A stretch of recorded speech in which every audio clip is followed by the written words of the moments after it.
Are evergreen themes bad for LEGO? Now, what do I mean by evergreen themes?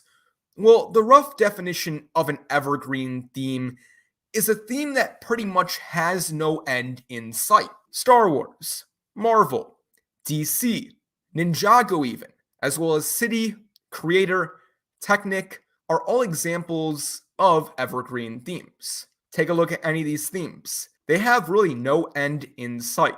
These themes are just going to keep chugging along, producing sets, making fans happy because these are successful themes, and most importantly, making LEGO a lot of money.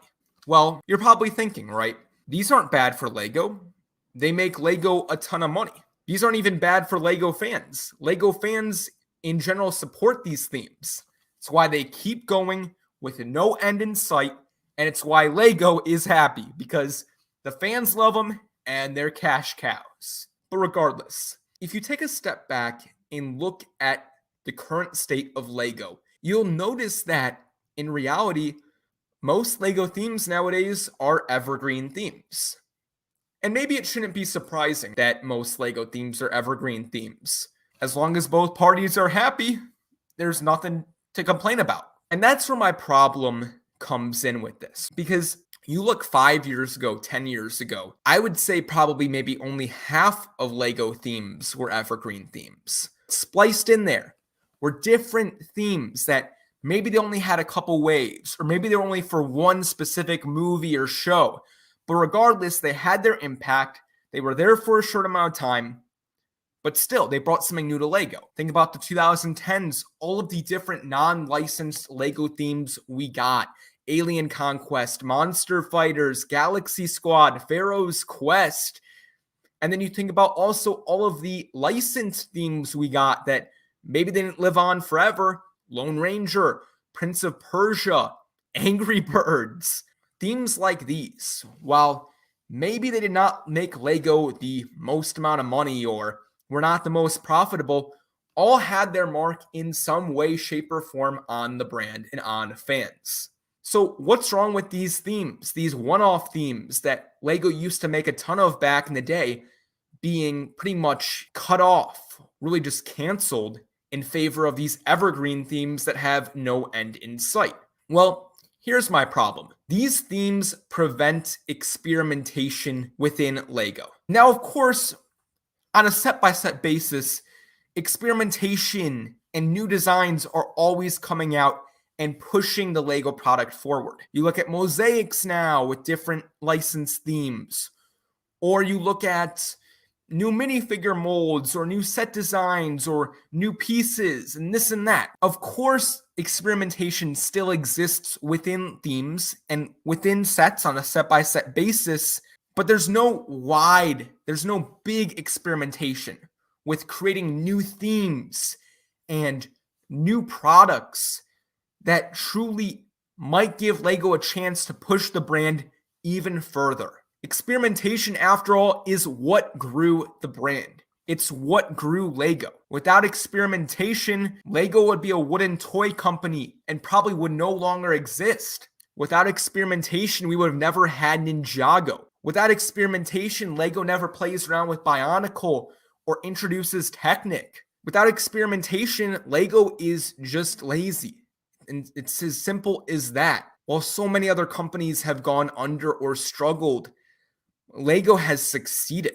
They've been one of the companies that has not only been able to not suffer during the pandemic, but push their brand forward. And it seems like LEGO might now just be getting lazy, with the evergreen themes continuing and fans that were either introduced to LEGO or came back to LEGO during the pandemic now eager to buy more and more sets. LEGO can just keep feeding these cash cows. I don't see this problem ending at all. And why would it end? LEGO has no reason to go back to making original themes that might only last a couple waves. And they also have probably no interest in signing up for sets from movies that might only consist of one wave that might not even sell that well. Evergreen lines are doing as good as they have ever done. The final nail in the coffin that kind of suggests that LEGO is prioritizing evergreen themes over one-off themes for the foreseeable future is the new role that Creator now has as a Lego line. But what I do have a problem with is Creator kind of absorbing sets and properties that even just 5 years ago would be a part of a new Lego line. Creator released a castle like earlier this year or last year. It's a nice castle. But why is a castle coming out under Creator? If Lego is releasing a castle, Lego should be doing what they have done for every year since they started making castles. Make it a part of its own line. But they can't do that. They have to just shuffle it onto Creator, and that's your castle. Hey, castle fans, you want a castle line? Buy the Creator set. Hey, pirate fans, we know our last pirate theme was not the best. But instead of trying again, we're just going to give you a pirate set under the Creator line. Before, Lego would create a world around these sets. Sure, not every character had a name or this or that, but kids and fans could create stories based on these sets. I understand. A lot more profitable to just push the main builds from each of those lines under a Creator. But it's ripping Lego of its identity, and that's something we cannot ignore. Prioritizing evergreen themes is great for Lego business-wise, but it's ripping away the true nature of Lego. And honestly, I don't blame people for not talking about this, because in some sense, it is kind of a lost cause. Lego's gonna keep prioritizing evergreen themes. The good old days of original Lego themes or non-licensed Lego themes that wouldn't last forever are long gone.